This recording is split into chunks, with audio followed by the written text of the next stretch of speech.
What if I told you that one single life, born without privilege, raised far from power, and executed like a criminal, still dictates how the entire world measures time itself? Not a conqueror, not a philosopher backed by an empire, not a military genius with banners and armies. No, none of that. And yet, pause for a second and think. Why do billions across cultures, continents, and centuries still whisper his name in moments of fear, hope, guilt, and prayer? Jesus of Nazareth. Even saying the name triggers reactions. Faith for some, discomfort for others, skepticism for many. That alone should make us curious, because history is full of famous people who faded, but this one refuses to disappear. Skeptics debate him, scholars analyze him, believers worship him, and governments, even today, still argue over his influence. That's not normal. Here's the unsettling question.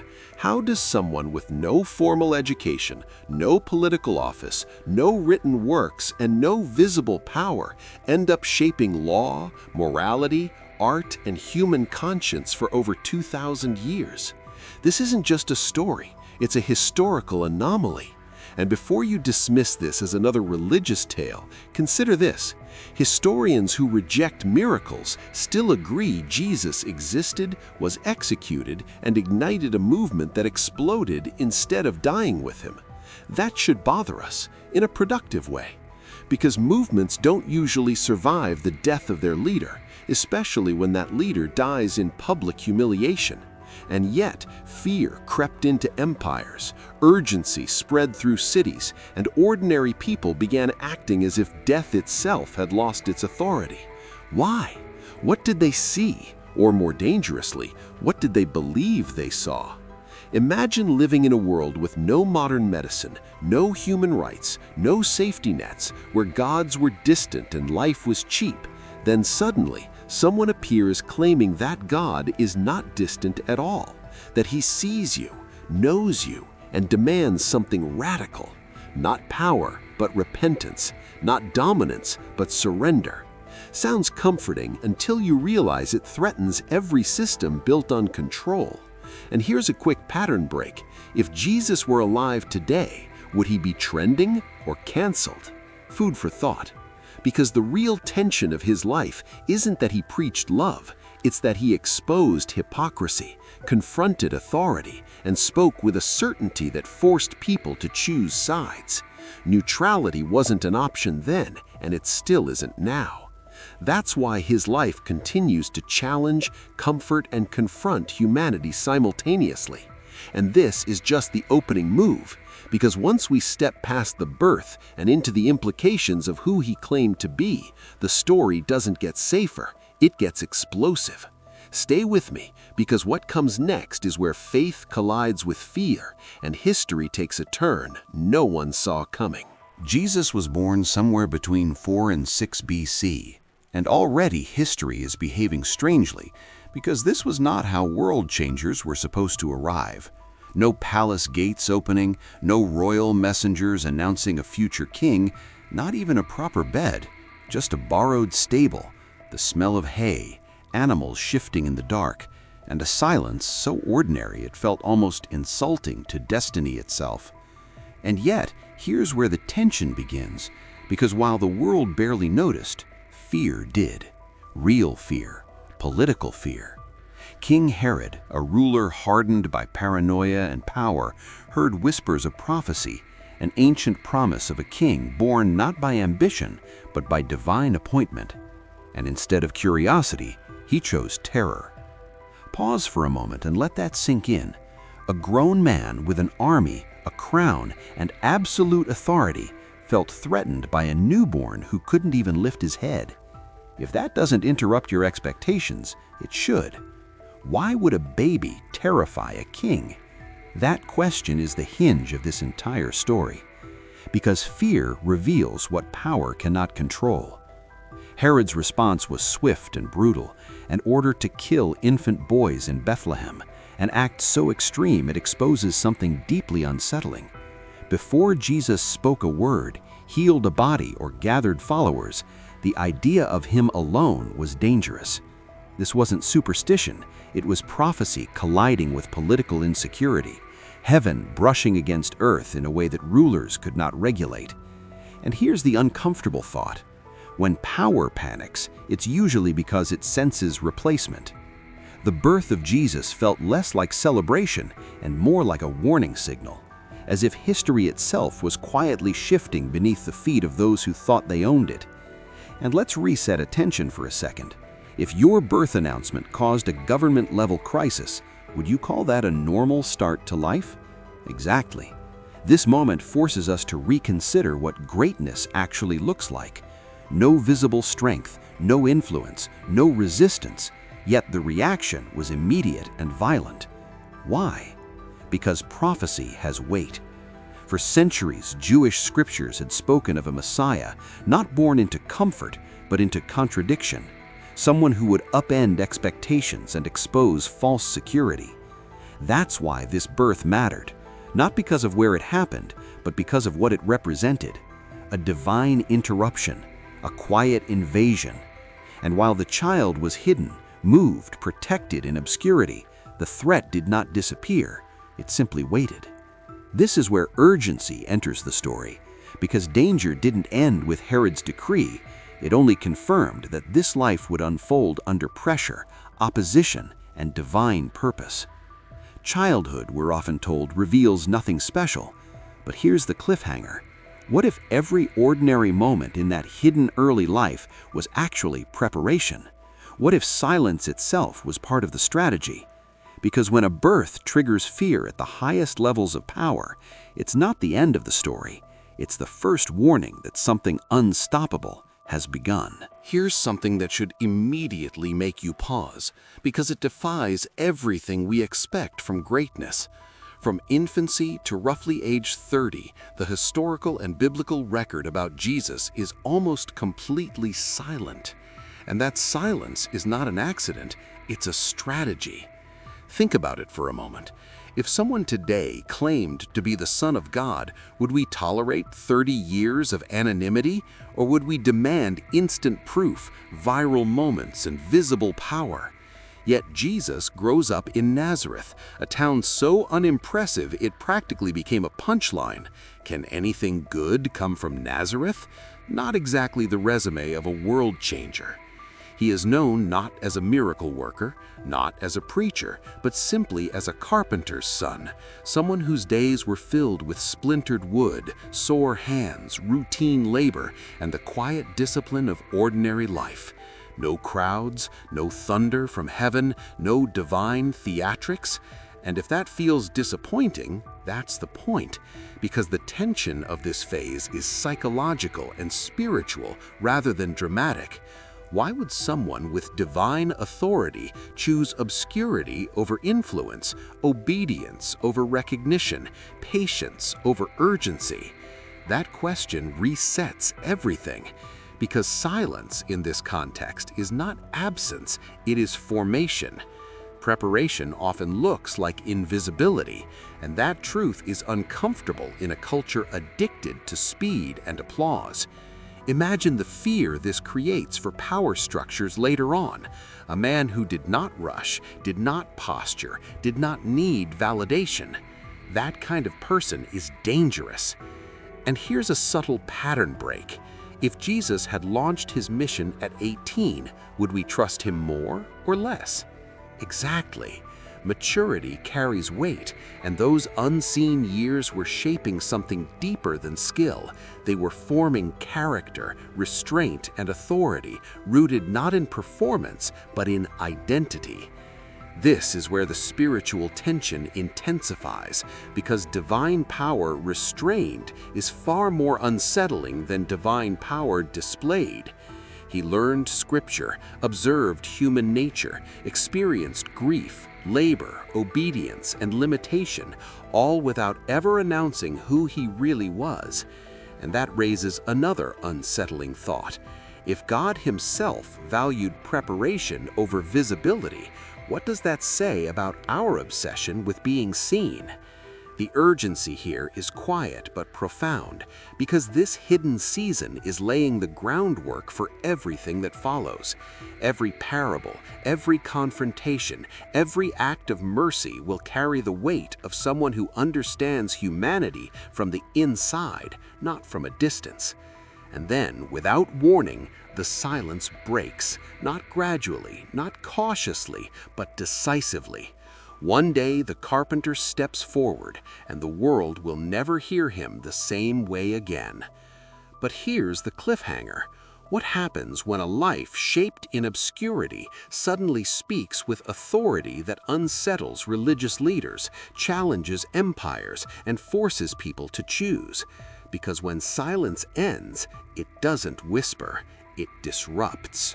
At around the age of 30, Jesus steps out of obscurity and into history with a move that feels almost deliberately understated. He walks into the Jordan River to be baptized, not crowned, not applauded, not introduced with titles, and that alone should make us uneasy because nothing about this moment follows the rules of power or self-promotion. Then suddenly, without warning, the quiet decades collapse into something explosive. The heavens open, the Spirit descends like a dove, and a voice, public, unmistakable, divine, declares, "This is my beloved Son." Pause right there, because this is not poetic symbolism, it is a theological earthquake. Identity is publicly affirmed before a single miracle is performed, before a sermon is preached, before a follower is called. That order matters. And here's a pattern interrupt worth asking. How many of us try to prove our worth before we ever understand who we are? Jesus doesn't. He begins with identity, not achievement, and in doing so, he instantly becomes a problem. In one moment, the carpenter becomes a teacher, and the teacher becomes a threat, not because he attacks authority, but because he doesn't seek it. Yet, if you expect celebration to follow this divine endorsement, the story takes a sharp, unsettling turn. Instead of crowds, he goes into isolation. Instead of food, he faces hunger. Instead of affirmation, he encounters temptation. This is where fear quietly enters the narrative, because the Spirit does not lead him into safety, but into testing. 40 days in the wilderness, alone, weakened, exposed. And here's the tension that demands attention. If God has just publicly claimed him, why is the next step suffering rather than success? Because calling without testing produces spectacle, not substance. The temptations that follow are not random, they are surgical. Power without sacrifice, provision without trust, glory without obedience. In other words, shortcuts. And let's reset attention for a moment. If someone offered you influence without cost, would you hesitate? That's the real test. Jesus resists not with force, but with truth, revealing something deeply unsettling to systems built on manipulation. Authority grounded in obedience cannot be negotiated. This moment defines everything that follows, because the mission is clarified before it is ever displayed. He does not come to dominate, impress, or bypass pain. He comes to confront the roots of fear, pride, and false power at their source. When he leaves the wilderness, he is not merely prepared, he is unshakable. And here's the cliffhanger that should keep you leaning forward. If this is how his mission begins, affirmed by heaven, tested in isolation, and refined through resistance, what happens when he finally turns toward the public, toward authority, toward the crowds? Because a man who refuses shortcuts, who survives temptation, and who knows exactly who he is about to speak, and when he does, nothing stays neutral. Jesus enters the wilderness for 40 days, and immediately the story strips itself of comfort, applause, and safety. No food, no shelter, no audience, no witnesses to turn suffering into spectacle. Just isolation and the slow erosion of physical strength, which is precisely when temptation becomes most dangerous. This is not accidental, it is surgical. The wilderness is where identity is either proven or exposed, and here fear quietly tightens its grip, because hunger does not just weaken the body, it distorts judgment. Then the temptations come, not crude, not obvious, but disturbingly intelligent. Power without sacrifice, glory without obedience, authority without the cross. In other words, success without suffering. And let's interrupt the flow for a second. If someone offered you influence, comfort, and recognition right now, no cost attached, would you even ask where the fine print is? That's the trap. These temptations are not about evil acts, they are about distorted priorities. Turn stones to bread, solve your pain instantly. Claim the kingdoms of the world, rule without resistance. Prove who you are, force God's hand for public validation. Each offer attacks the same pressure point, identity under strain. And here's the unsettling realization that should hit close to home. If even Jesus was tested at the moment of his greatest vulnerability, what does that say about the timing of our own struggles? Temptation doesn't arrive when we are strong. It arrives when we are tired, alone, and hungry for relief. Yet Jesus resists, not with displays of power, not with divine theatrics, but with truth, measured, deliberate, anchored in Scripture. That choice matters because it reveals something deeply disruptive. Authority grounded in truth is stronger than authority enforced by force. In that moment, the path of his entire mission is locked in. He will not manipulate hunger, shortcut obedience, or perform faith for applause. This is where spiritual urgency sharpens, because what happens in the wilderness determines what happens in public. A leader who fails in private will collapse in public. A leader who stands in private becomes unmovable in public. And here's a pattern reset. Notice that no angels intervene until the test is complete. Strength is revealed first, then comfort follows. When Jesus emerges from the wilderness, he does not emerge louder, he emerges clearer. His message is not diluted by ambition or fear, and that clarity will soon terrify religious leaders, unsettle political powers, and ignite hope among the overlooked. This moment, unseen by crowds, quietly shapes history, because the words that will soon shake cities are forged in silence, resistance, and restraint. And here's a cliffhanger that should keep you locked in. If this is what happens when divinity is tested in isolation, what happens when that same authority steps into synagogues, confronts hypocrisy, and speaks directly to human hearts? Because the wilderness was not the climax, it was the calibration. When Jesus finally begins to teach, he does something profoundly unsettling. He refuses to sound like the experts. No academic jargon, no philosophical ladders, no appeals to institutional authority. Instead, he talks about seeds falling on soil, sheep wandering off cliffs, fathers waiting for sons who don't deserve forgiveness. And at first, it almost feels too simple. But that simplicity is the trap, because these are not stories meant to entertain, they are weapons of clarity, compressing eternal truths into images no one can unsee. And here's a pattern interrupt worth catching. If the message were truly weak, why did it spread faster among the uneducated than the trained scholars? Exactly. Crowds begin to gather, not because Jesus flatters them, but because he names things they've felt but never heard spoken aloud. Sinners trust him, not because he excuses their behavior, but because he exposes it without destroying them. Meanwhile, religious leaders grow uneasy because he teaches with authority rather than citation. He doesn't say, according to tradition, or as the rabbis say, but truly I tell you, which is an outrageous claim if it's false. Fear starts to creep in at the edges of power because something more dangerous than rebellion is forming: credibility. Then the miracles begin. The sick walk, the blind see, the broken are restored. But the most shocking act is not physical healing, it's forgiveness. Jesus declares sins forgiven, crossing a line no prophet dares to cross, because forgiveness belongs to God alone. And that's the moment tension snaps tight. Think about it. Healing a body is impressive, but forgiving sin rewrites the spiritual hierarchy. Authority is no longer mediated through institutions. It is standing in front of them, speaking in stories. Whispers start circulating because miracles attract attention, but authority threatens power, and power never stays passive when it feels exposed. Let's reset attention with an uncomfortable question. If someone healed your body but challenged your moral authority, which would offend you more? That's where the conflict sharpens. The crowds keep coming, the leaders keep watching, and the gap between admiration and accusation begins to close. Every parable divides listeners rather than unites them, forcing a choice: curiosity or commitment, comfort or transformation. This is where excitement and urgency collide, because the movement is growing faster than anyone can control.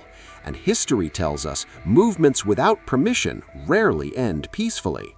Jesus continues speaking, knowing full well that every word tightens the noose of opposition. And here's the cliffhanger that matters.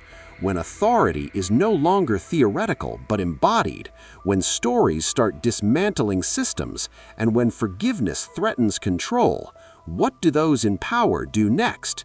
Because storms don't announce themselves quietly, they gather strength first. The turning point arrives not with thunder or armies, but with a kiss in the dark. Because the most devastating threat to Jesus does not come from enemies, it comes from within his own circle. One of his disciples, someone who ate with him, walked with him, and heard every teaching firsthand, betrays him for 30 pieces of silver, the price of a slave. And if that detail doesn't unsettle you, it should. Let that sink in. Loyalty collapses not under torture, but under convenience. And here's a pattern interrupt worth asking. How much is integrity worth when fear and disappointment set the price? Jesus knows this betrayal is coming. He names it, he predicts it, and then, this is the part that creates real tension, he allows it anyway. No escape, no counterplan, no last-minute intervention. Arrested at night, deliberately away from crowds, he is treated like a criminal while the city sleeps, because injustice prefers darkness.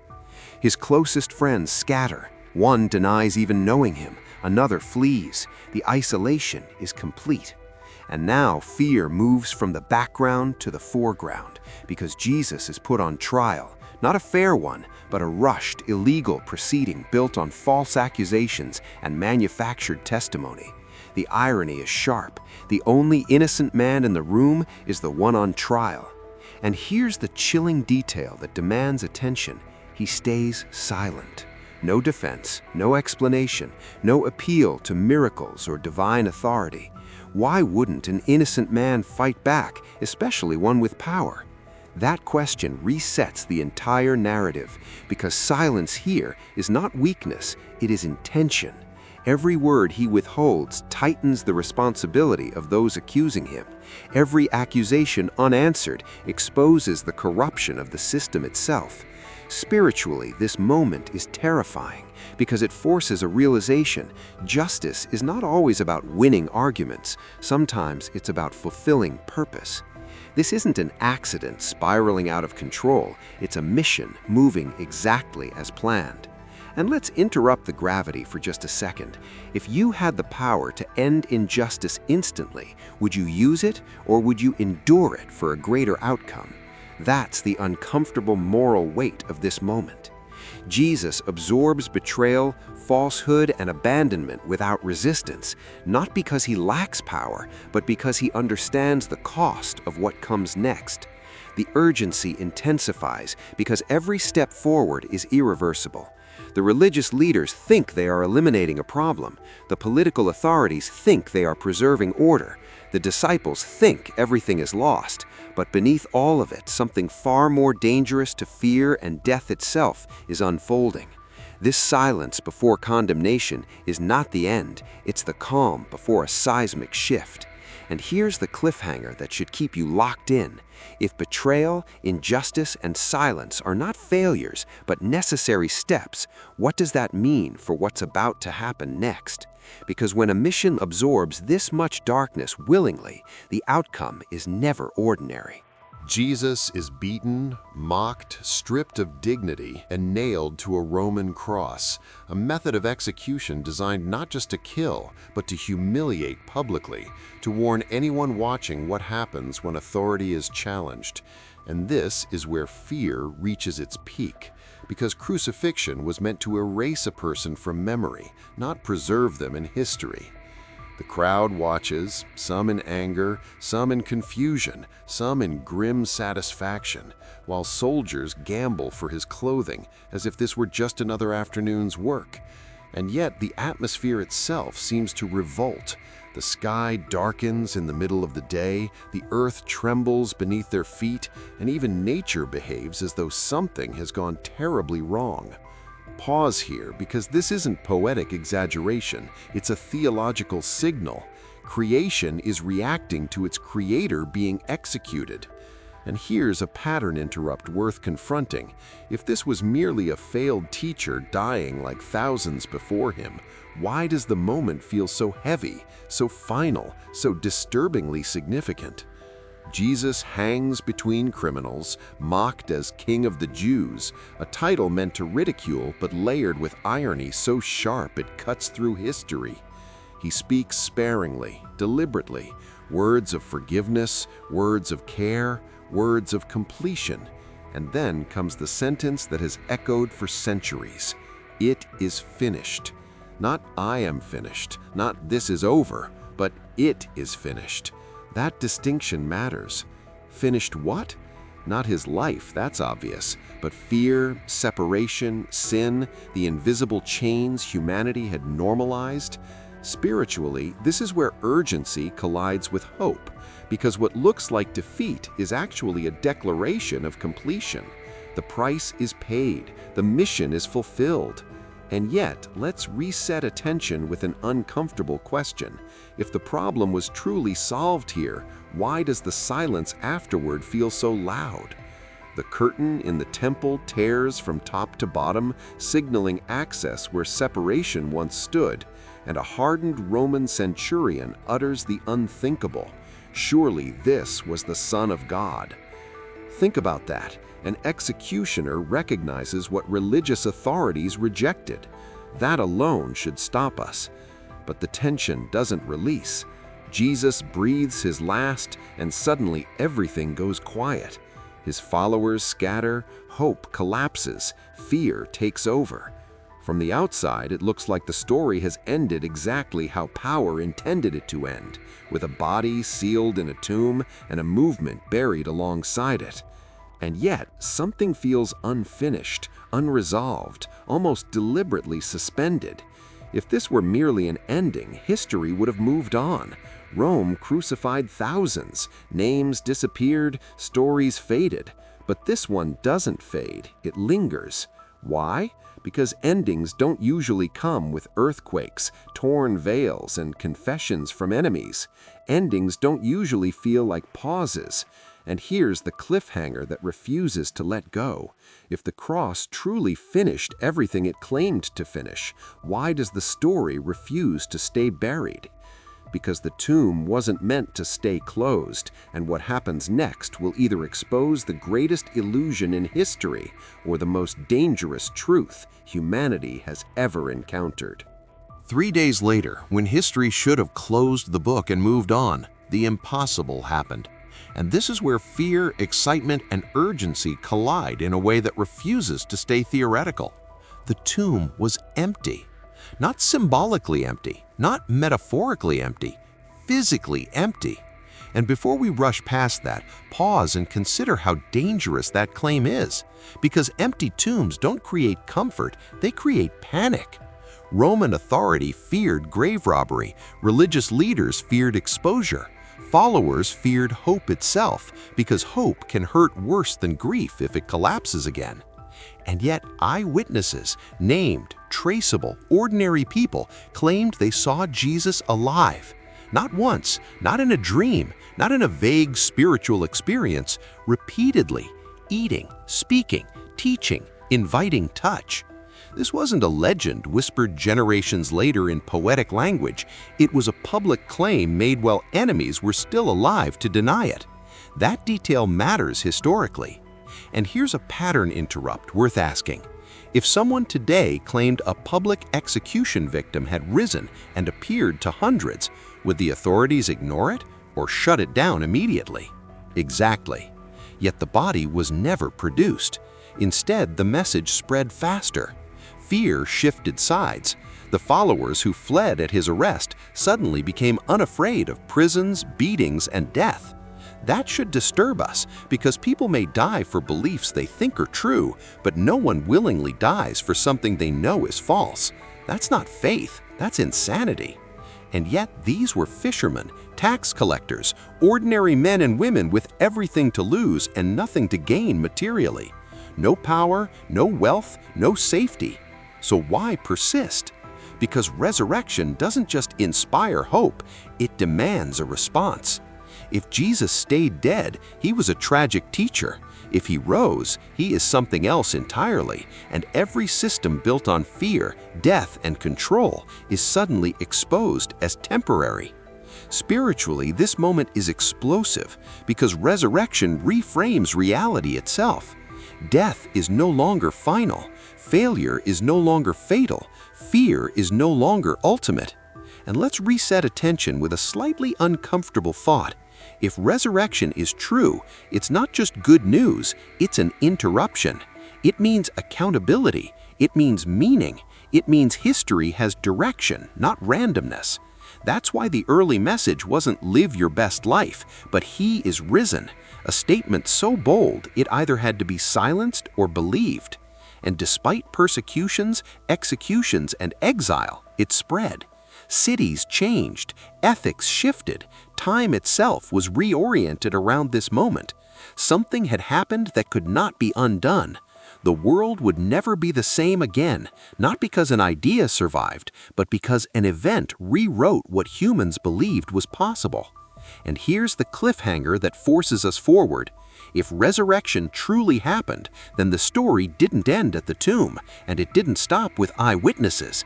It continues, pressing the same question into every generation. If death was defeated, what does that mean for how we live now? Jesus didn't leave behind buildings to admire or armies to command, no monuments stamped with his face or empires enforced by force. Instead, he left something far more disruptive, a question that refuses to age, fade, or stay politely in the past. Who do you say that I am? That question is the reason his life still unsettles modern minds, because it doesn't ask for passive interest or cultural agreement, it demands a response. His story continues to confront fear, not by pretending fear doesn't exist, but by challenging its authority, insisting that death, guilt, and shame do not get the final word. Spiritually, that's terrifying because it removes our favorite excuse that we are trapped by circumstances. At the same time, it offers forgiveness so radical it feels almost irresponsible. Grace that meets people before they've cleaned themselves up, which raises an uncomfortable interruption. If forgiveness is real, what happens to our carefully guarded resentments? His call has never been to comfort, convenience, or surface-level belief. It's always been to transformation, to a life that costs something and therefore means something. And here's where urgency sharpens. 2,000 years later, his message still spreads without coercion, still reshapes lives without violence, still outlasts empires that once tried to erase it. Rome is a museum exhibit. His words are still spoken daily. That alone should reset your attention. Empires conquer by force and fade by force. His influence grows through conviction and survives persecution. Why? Because ideas don't usually outlive execution, but events do. The resurrection didn't end the story, it launched it, sending ordinary people across borders, cultures, and languages with a message powerful enough to unsettle kings and comfort the forgotten. And let's pause with a slightly humorous but serious question. How many movements do you know that survive their leader's death and grow stronger without marketing, money, or military protection? Exactly. That's why this story refuses closure. If you think it ends with belief alone, you've missed the tension, because his question still echoes through history, pressing itself into personal space, refusing neutrality. Ignore it, and it still defines culture. Reject it, and it still shapes ethics. Accept it, and it rearranges priorities. That's the weight of it. And here's the final cliffhanger. If Jesus truly rose, if his message truly escaped the grave and reshaped the world without force, then the most important chapter isn't behind us, it's what happened next. Click the video on your end screen now to discover how this message spread across continents, outlasted persecution, and transformed history in ways no empire ever could. Because this story was never meant to end at belief. It was only the beginning.